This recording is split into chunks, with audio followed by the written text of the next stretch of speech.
Assalamualaikum dan salam sejahtera. Selamat datang ke channel AJJB.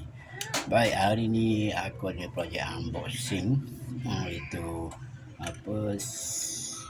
throttle body cleaner yang aku baru order, yang baru sampai tadi, order daripada Shopee.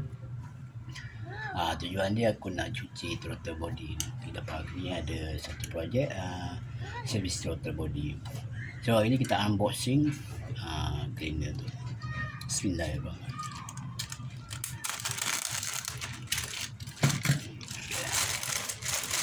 Okay, packaging okay. Ya, sudah.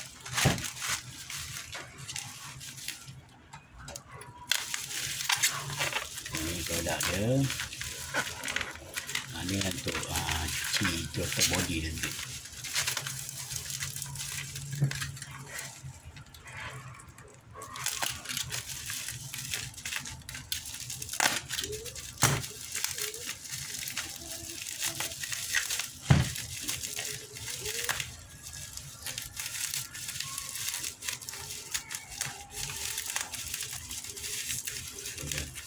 Kos yang sangat selamat daripada seller baik. Mana dia muncul kat juga. Ada gam dia.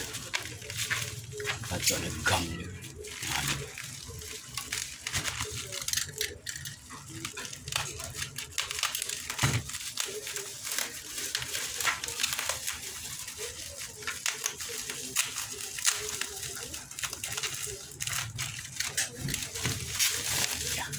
Ini saja.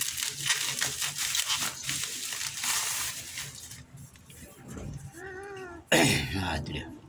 Aeropack throttle body Kabi and choke cleaner. Tujuan cuci throttle body. Baton Wira 1.3 video manual. Besok kita dah boleh buat kerja. Okay, sekian itu saja. Sekian, terima kasih.